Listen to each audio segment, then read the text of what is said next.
You're listening to the Journey to Launch podcast, teaching children to be financial goal setters, plus starting, funding, and growing a FinTech company with Tanya Van Court. T-minus 10 seconds. Welcome to the Journey to Launch podcast with your host, Jamila Souffrant. As a money expert who walks her talk, she helps brave journeyers like you get out of debt, save, invest, and build real wealth. Join her on the journey to launch to financial freedom in 5, 4, 3, 2, 1. Hey, journeyers. Welcome to the Journey to Launch podcast.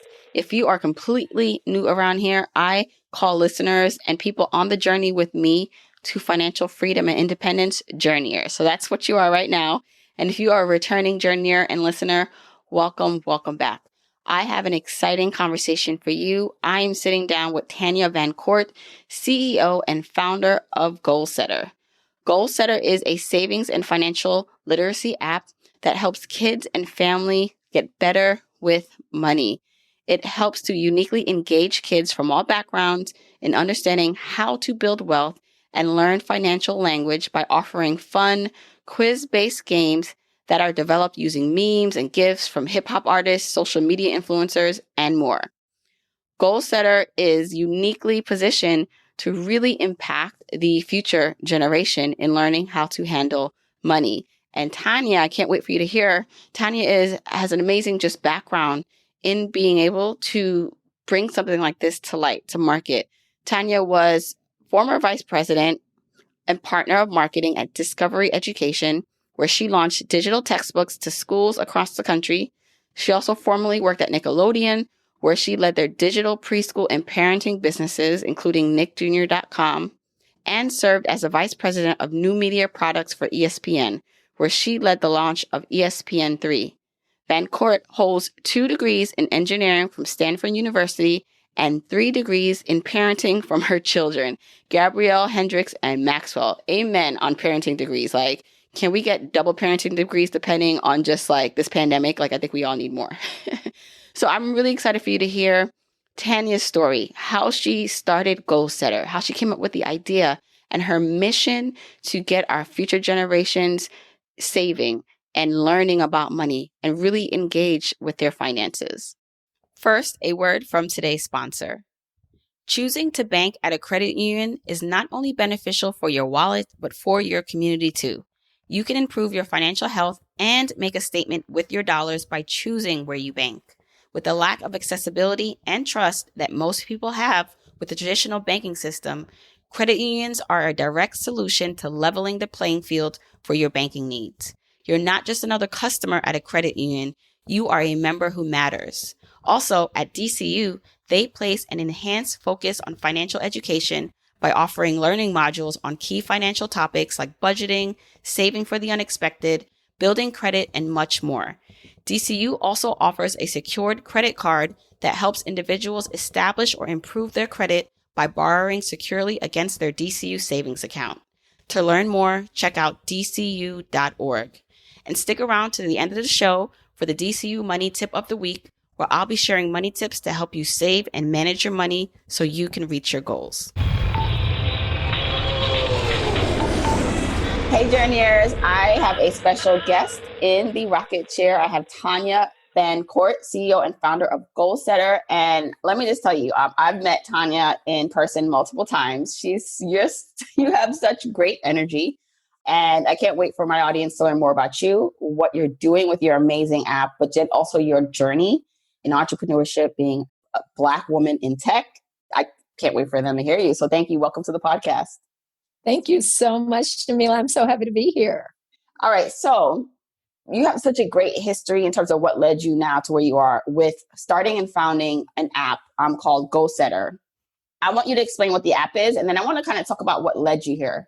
Because I'm always now intrigued by Black women founders, especially in the tech world. So tell us what Goalsetter is. Sure. So Goalsetter is a kids and family money app, and it literally is the family money app that will revolutionize your life. We let kids sign up to save for goals, big or small, short term or long term, or they can just sign up to start saving. So it's your kid's first savings account. But it's not just your kid's first savings account. It comes with financial education and curriculum that is in the form of fun quizzes. So they're all quizzes that are rooted in memes and GIFs from social media influencers and pop culture and hip hop artists, but also cartoon characters. Any memes and GIFs that your kids are like looking at on their own iPad or iPhone and sniggering because they think they're so funny, we use those to explain key financial literacy concepts. And we have a teen and tween debit card. And our teen and tween debit card is so fantastic because it has all of our financial literacy quizzes attached to it. So literally, if you set it up this way, your kid's debit card will freeze on Sunday morning if they haven't taken their financial literacy quiz for the week yet.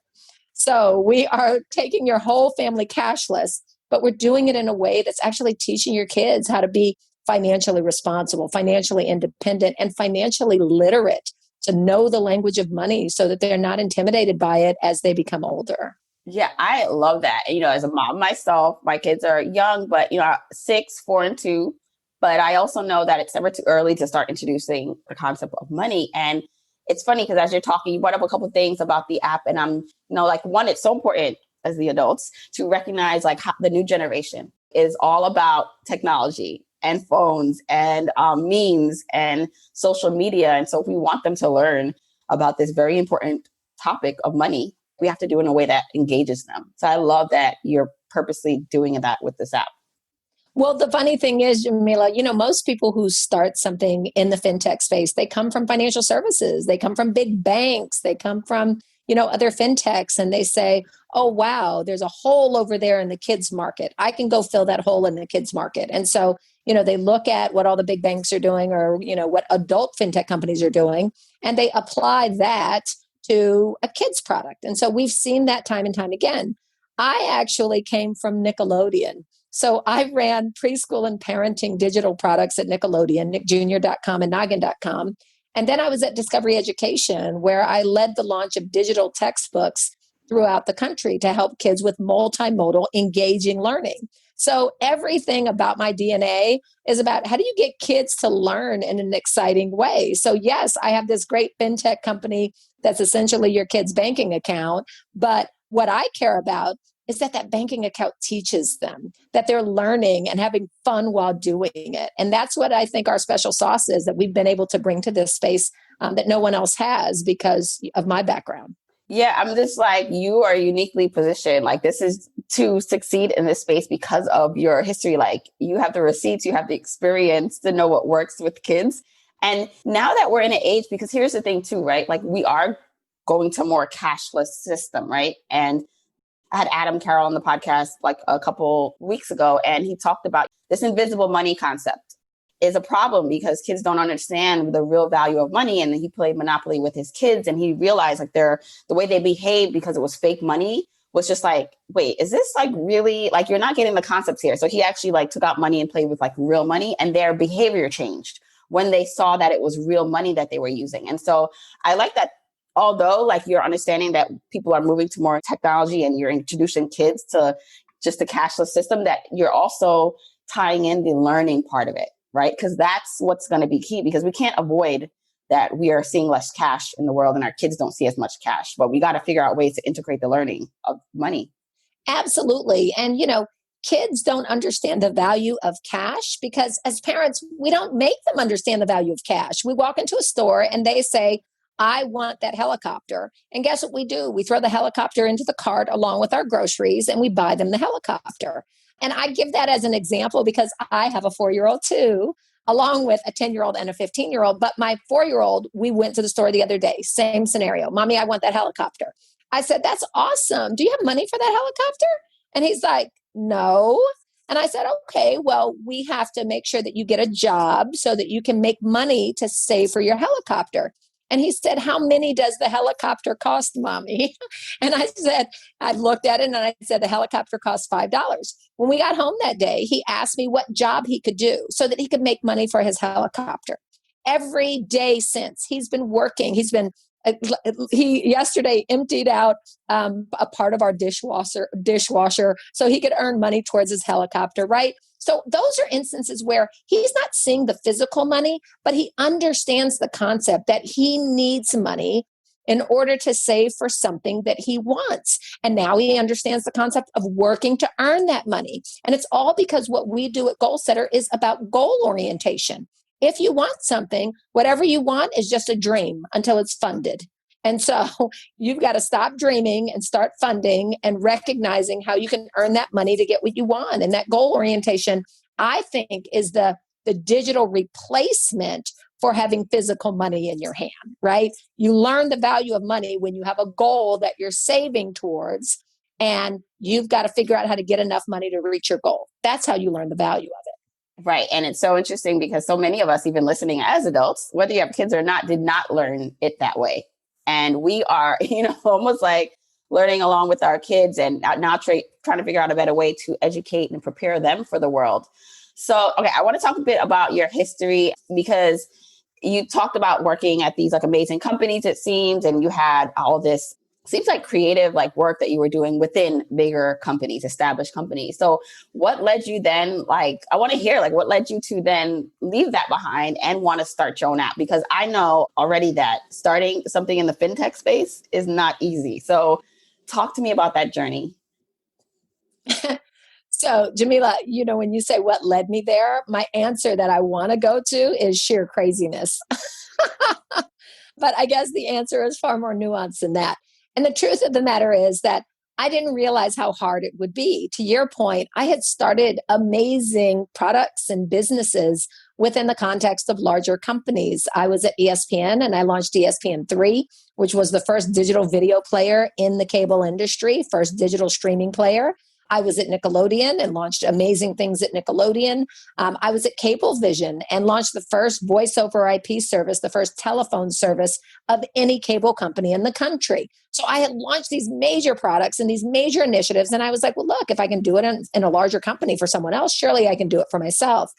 And what really led me to that space, though, of even thinking about it, because the truth is, I wasn't thinking about it. I had great jobs in corporate America and I was doing lots of interesting things. What led me to think about it is my daughter was 9 and she said, Mommy, for my birthday, I really only want 2 things. And I said, what's that? She said, enough money to save for an investment account and a bike. And when I looked at her in that moment, I thought, wow, if I can get every kid to say that, I can change the world. And I am a Black woman. My daughter is, a little caramel colored girl with her 2 puff ponytails on the side of her head. We live in Bed-Stuy, Brooklyn. And, the truth of the matter is that I knew the potential for change if we can get every kid in America, every Black kid, every brown kid, every rich kid, every poor kid to understand about investments by the age of 9, to understand building wealth and speaking the language of money by the age of 9. I understood that if we could do that, then we'll have an America that looks very, very different. And so that's what drove me. Literally, I tell people all the time, I think I'm a social justice warrior trapped in the body of a business person. And so I'm only feigning to be an entrepreneur in some ways. What I really care deeply about, which is what aligns, with my business, is getting Goalsetter into the hands of every kid in America. Because I know that every kid in America will be better off if they use our product, period, end of story. They're not just going to learn how to spend with a teen debit card or a tween debit card. They're going to learn financial education. They're not just going to learn about how to add up the costs of everything when they're in the store. That's one part of it. But they're also going to learn about investing and saving and being goal-oriented and delayed gratification. They're going to learn all of those things because we put saving and financial education first. We don't put spending first.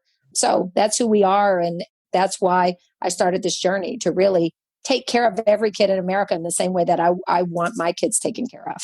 I love that. And, at the end of the day, money weaves itself in every part of our lives, right? And so the have-nots and the people who are typically not in the rooms or have the access that other people have, not that money will solve all our problems, but it's a great way to give people that foot in the door, right? And if we have more access, more resources, with more money, we can have more resources. We can have just more space and opportunities for our communities. So I just think it's wonderful. One, that you had the guts to go after it, because, that's so funny. So many people, even including myself, like if you knew what you knew now, right, before starting your company, you'd be like, wait, do I really want to do this? Like if you had a crystal ball to look forward to how much work it is. So I find too that like the ignorance of not understanding or knowing how much work it's going to be is actually like what is the reason why most people start like businesses. Completely. That crystal ball, I would have been out of the game before I even started. You're 100% right. It's either that, it's a combination. It's, that you don't know how much work it will be. But the second part of it is really having a passion around something. If this were a shoe company, I'm just not a person who cares about shoes. I definitely, would have closed up shop by day 3. But every day that things get hard for me in this business, I think about what kids will be missing if I step out of these shoes. I think about, the financial institutions out there that have not served certain communities, that have not served certain kids, that just haven't done justice to really helping kids to become financially smart and financially independent. I mean, we're looking at a nation where we're all suffering from that, right? We have 40% of adults who can't pull together $400 in the case of an emergency. And part of that is because of the infrastructure of the underbelly of our country and that they're not making enough. But part of it is, about financial education and financial literacy. So we're suffering from that as a society already. And if my company is not successful, I believe that we'll continue to suffer. I firmly believe that, I have to stand in these shoes because I'm standing in these shoes on behalf of all of the kids who we're serving. And what a powerful mission. When you have that kind of why, you're going to succeed. And I want to talk about your journey too, and how much it does actually take to launch and run a FinTech company the way you have. And even like going to Shark Tank, right? Because I want to talk about that. You also are in Shark Tank. I would love for you just to explain that experience. But the things that it takes, the money and the time and the connection, I would love for you to go into what your journey has been like. Yeah. So, look, I had a 20-year career in corporate America before I started my FinTech company. And the interesting thing is, I thought I had a lot of connections, and I do have a lot of connections. But your connections as a FinTech founder need to be in so many different spaces. And some of those spaces, I had zero connections, right? You need to have connections to venture capital. You need to have connections to angel investors. You need to have connections to money. And people of color don't often have those connections to people who can write big checks early on, or quite frankly, even later as your company becomes up and running. So that took a lot. Number 2, when you're not getting the same funding as some of your counterparts in the space, what it means is you have to do everything. And so everyone hears about, being a tech founder is hard. Everyone hears about, being a FinTech founder is hard. Now imagine that you're getting less than 1% of the funding that your counterparts are getting, right? And then your boss, okay, so imagine you run a sales organization and the guy, sitting across the hall from you runs a sales organization. Your boss gives him 99 resources and gives you 1. And after a month comes to you and says, why aren't your numbers as good as that guy across the hall? You're just not a great sales leader. I mean, that's the kind of nonsense that you literally put up with because, you don't have the same resources as everyone else. So you are constantly underestimated. You're constantly undervalued. You're constantly doubted. But people don't realize that your success is directly related to how much money you get in the beginning so that you can hire people to do all of the things that need to be done at a startup.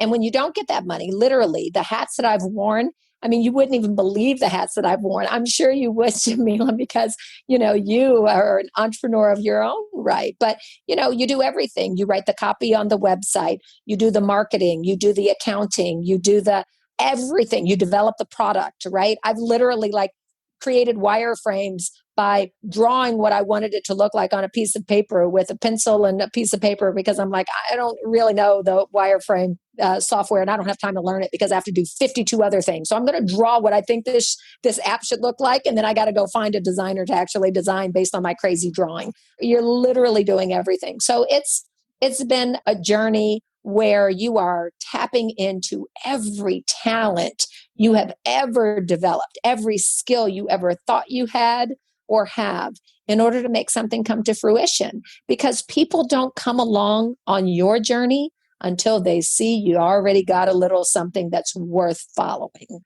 right? So you've got to build that momentum first, and then you'll find that, hey, okay, great, I can hire a technical lead because he sees there's a there there.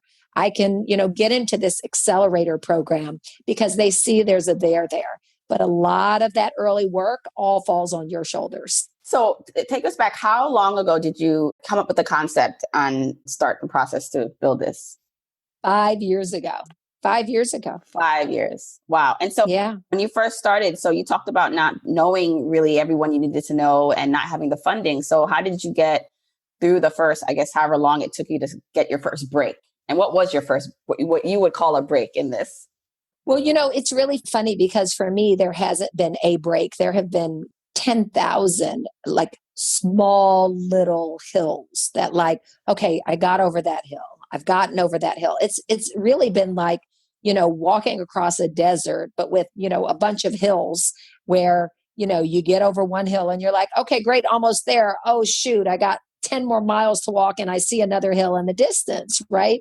But the crazy thing is that once you get over that hill, it gives you the adrenaline, right? To keep going. You're like, wow, I did that. Isn't that amazing? So for me, my first hill that I climbed actually was early on. We needed to get, or I needed to get, it was just I at the time, I needed to get some funding so that we could create what's called a minimally viable product. So a very early version of your product to just demonstrate that customers would want this. And so I happened to have gone to Stanford. I went to a Stanford Black Alumni Association meeting. We have them every year. It's a retreat. And I had no intent to do this, but there was a panel on technology. And the panel on technology was talking about how do we support more Black students as they're coming out of Stanford so that they too can become entrepreneurs. And so I made sure that I was the first one to grab the mic after the panel and quote unquote, ask a question. But asking a question was not my intent at all. I grabbed the mic and I said, hi, everyone. I'm Tanya Van Court. I graduated in 93. So here I am. We're talking about students and helping fund students. And I'm like 20 years out of Stanford at this time. And I said, and I'm starting this company. And here's what the company is. And if anyone's interested in being an angel investor, I would love to talk to you after this event. And so that was my first elevator pitch. That was my first opportunity to actually get funding from, something other than my bank account. And I had several of my classmates and, friends invest early on. And that was, that was a huge vote of confidence to say these people who I had tremendous respect for, these people who were successful in their own right, were willing to invest in me and were willing to invest in this idea and saw there. So I would say that's my first big break. And not just my first big break, but also my first big commitment, right? Because when you take money from people who you love and trust, in my mind, that's equivalent to, this mission that I talked about. There is no turning back then. You have to be successful. So that's what's literally driven me, crazy sometimes at 3:00 in the morning when I'm like, oh my gosh, I have to make this company successful. But, that support means a lot. Picking up on, you had to be brave and bold in that moment to ask for what you needed. And so many of us can learn from that, like we're afraid to maybe get up and get on the mic, right? There's a panel, there's someone you want to meet, or, you don't even know who's in the room. But if you say this idea or you say what you do and who you are, there's a possibility that person that can help you get to the next level or introduce you, right, to the next person is in that room. So speaking up for yourself. And just to give context, can you give us an idea of how much it costs to start a company like this? And how you prepared? So I'm assuming you were left your job by then and was doing this full time. So how, on a scale of I don't know, of how much this costs to start and fund? Yeah. So look, when you launch a minimally viable product, you literally have to put together a prototype of your product. And so you have to have engineers who are building it. You have to pay those engineers. And that could cost anywhere from $25,000, depending on how simple your product or app might be, to couple $100,000, depending on how complex you're making it. It's, really wise to not spend very much money up front, because you might create something that, the audience says, oh, we don't really like this. This isn't what we, this isn't what we thought it would be. Or, no, we don't really have an interest in this vision, and you have to pivot. But you're absolutely talking about in the tens of thousands of dollars, particularly if you are not a person who codes, right? If you're a coder yourself, then you can go and code all of this yourself, develop the product yourself, et cetera. But for me, the minimally viable product, it was, it had integration with other products and other platforms. There were APIs that had to be built to. I mean, a FinTech product, there's real work there. There's real banking back-end infrastructure. And so that's even more than $200,000. I mean, our minimally viable product was just one small part of what we do today. It was, people can give gifts towards kids' goals, give gifts of money towards kids' goals instead of giving them traditional gifts. That was the first part of our product. And we found that people really liked that. And we also found that moms said, but I want more. Yes, I hate gift giving on birthdays and holidays. I want people to be able to give money towards my kids' goals, check. But I want to be able to save towards my kids' goals too. And I want my kids to have an FDIC insured account. And I want you to do allowance. And I want you to do financial education. And I want you to have a debit card once my kid hits 8 or 9 years old, so that they can learn about smart spending, right? So they just kept adding on the requirements. And that's what you do from a minimally viable product perspective. You put together one portion of it, but then, you go and you talk to your customers and you say, what do you think about this? Is this something that you would sign up for? Is this something that you would pay for? Do you want it to do more? Do you want it to do less? Do you want it to do different? Yeah. And so tell us about your Shark Tank experience, because you did get a chance to go pitch this idea, and how into the process that you started the app did you get to do that, and what was the result? Oh my gosh. So, I applied, but I didn't, from the time of my application to the time of appearance on Shark Tank, I think it was about 9 months. I mean, it was, quite a big span of time. So our product, quite frankly, was very, very different than what we pitched on Shark Tank, because as a FinTech entrepreneur, you're moving and you're building all the time. So it was a really different product. But the funny thing, Jamila, is when people see me or when people see me speak, they automatically think I'm an extrovert. I'm not. I sit somewhere on the line between introvert and extrovert. I much prefer having these one-on-one conversations like the ones you and I are having, because I value individuals and people and contacts and connections, and it lets me get that. So when you put me, in front of a group of 7 people on national television with lights, camera, action, all in my face, I'm like, this is the last place I want to be. And people think, wow, so sexy, you were on Shark Tank. But, for me, it's just another example of one of the things that you do to make your business successful. Period. I mean, Shark Tank was a huge opportunity to get Goalsetter in front of America, a huge opportunity to establish even more credibility. But it was, it's pretty scary. You're standing up there, on national television, and you don't know what questions they're going to ask you, and you have no idea what they're going to think about your business or your product. So there's a lot of anxiety, but, a lot of good things came from it as well. So did they invest, or what was the outcome of you when you pitched? Oh, so we did have one offer from Mr. Wonderful to invest, but it wasn't an offer that I felt was right for the company or good enough based on where the company was at the time and where I saw the company going. And so we passed on the offer. And in fact, at the end of the show, Damon said, look, Tanya, you're not coming down. He's not going up. What are you going to do? And I, took a deep breath and I said, Mr. Wonderful. And he said, yes, Tanya. And I said, you're out. So I put Mr. Wonderful out before he could put me out. I love that. And I love, and that's like, oh my gosh, whether it's personal life or, and working for someone else or your business, knowing when to say no to something, even if something's offered to you and you believe it's it's not the value that you know it to be. And you have to have the confidence, even if you don't even know really what the future holds and what's going to happen. I'm going to turn this down. I don't really have anything else secured, but I just know something in me knows that this is not the right thing to do. That's right. I feel like we often are faced with those choices, and we, sometimes we do buckle a little bit, bend to get to the next level. But I think a lot of it is understanding what are we not going to bend about, because it's not going to be helpful for us. We're going to eventually break, right? If we bend too much.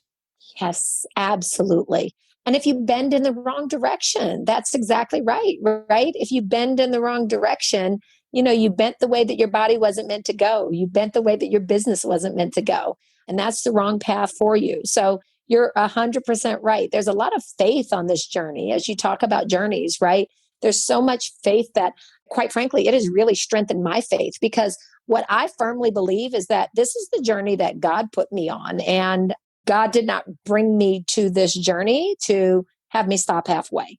There are reasons for everything that happens, and He is going to unfold, or she is going to unfold all of the things that need to happen in order for me to complete the journey.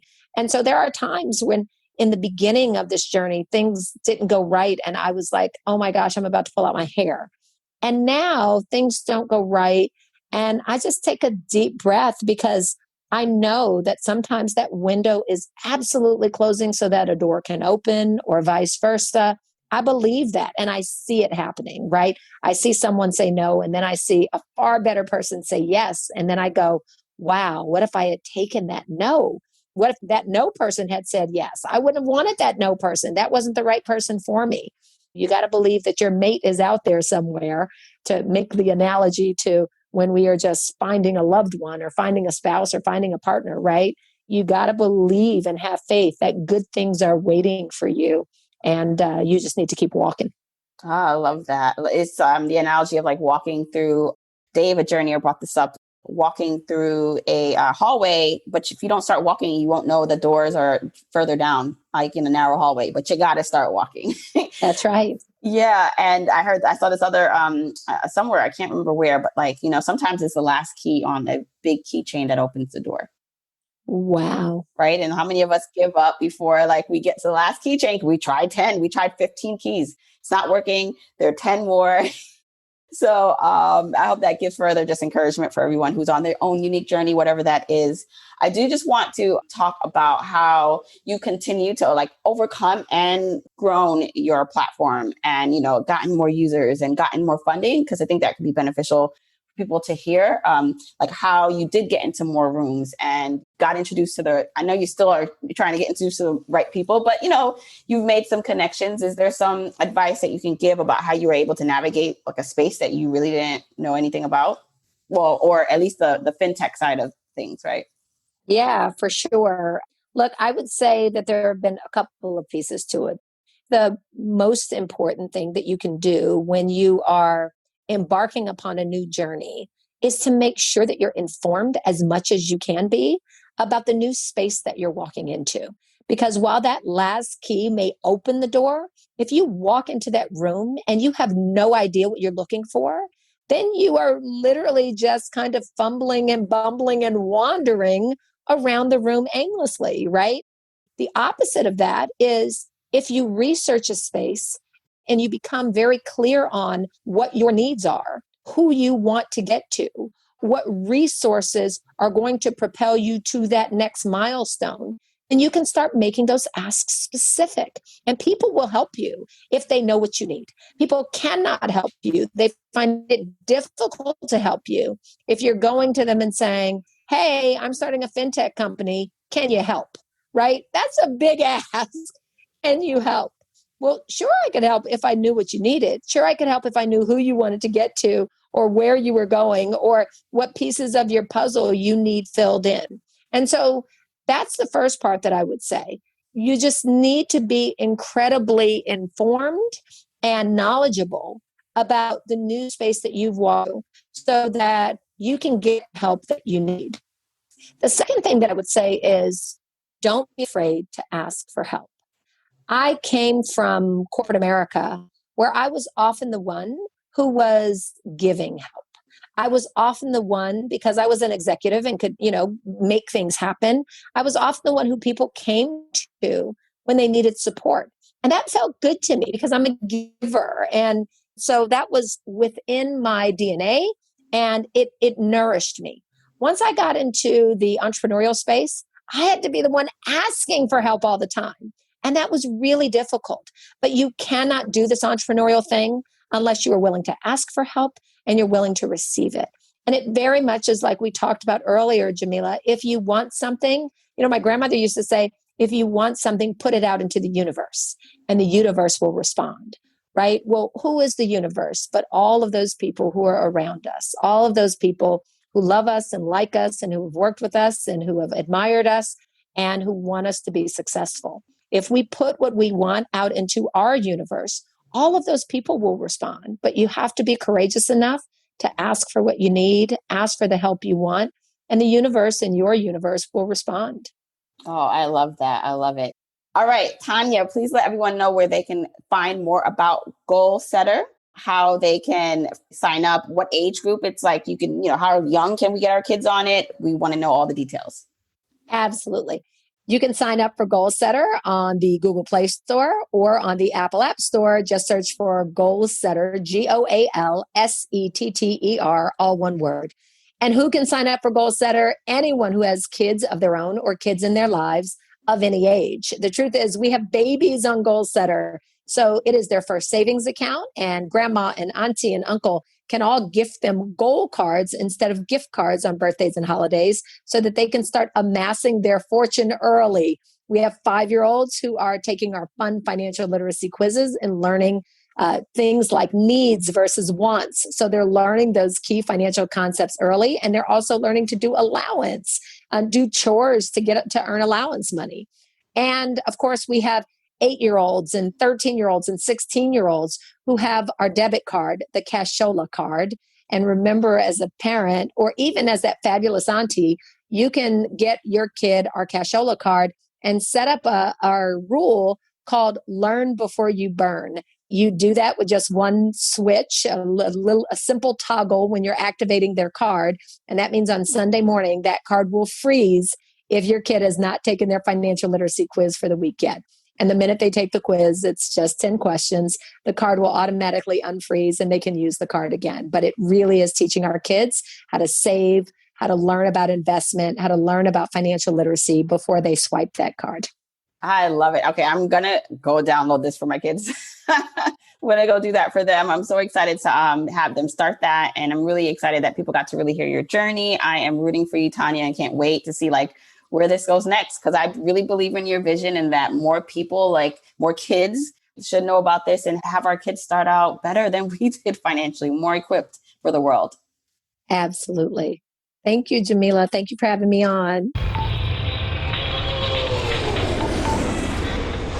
Okay, I really hope you enjoyed that episode with Tanya. I have already downloaded the app for my kids. I am so excited to get more into it.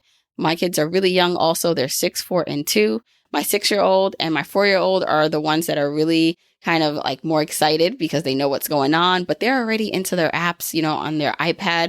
And what an amazing way for them to be learning about money. So I'm really excited to see how they progress and how they get more into connecting their goals and money and saving and all the amazing things that we talk about as adults that we wish we learned when we were kids. So if you enjoyed that episode, let me know. Tag me on social media. I'm at Journey to Launch on Instagram, Twitter, and Facebook. I always love seeing your feedback and your takeaways from each episode. Now it's time for DCU Money Tip of the Week. Money lessons for our younger kids around 4 and 5 years old. So continue to help them identify coins and bills, working especially on comparisons and values. For example, the concept that pennies are bigger than dimes but do not have as much value is one idea that kindergarteners can begin to grasp. Work on also identifying the difference in bills. Like a puzzle, find different objects on the bills that make them distinctive even though their color and size are the same. For more tips, check out dcu.org. If you want to check out the episode show notes, that's where you can get links to anything that's mentioned and even get a transcribed version of this episode that you can read. Go to journeytolaunch.com or click the description of wherever you're listening to this episode. Now, you can also still grab your free Journeyer Jumpstart Guide by texting LAUNCH to 33777 or go to journeytolaunch.com/jumpstart. If you want to support me and the podcast and love the free content and information that you get here, Here are 4 ways that you can support me and the show. 1, make sure you're subscribed to the podcast wherever you listen, whether that's Apple Podcasts, that purple app on your phone, your Android device, YouTube, Spotify, wherever it is that you happen to listen, just subscribe so you are not missing an episode. And if you're happening to listen to this in Apple Podcasts, rate, review, and subscribe there. I appreciate and read every single review. Number 2, follow me on my social media accounts. I'm at Journey to Launch on Facebook, Instagram, and Twitter, and I love interacting with journeyers there. 3, support and check out the sponsors of this show if you hear something that interests you. Sponsors are the main ways we keep the podcast lights on here, so show them some love for supporting your girl. 4, and last but not least, share this episode, this podcast with a friend or family member or coworker so that we can spread the message of Journey to Launch. All right, that's it. Until next week, keep on journeying, journeyers.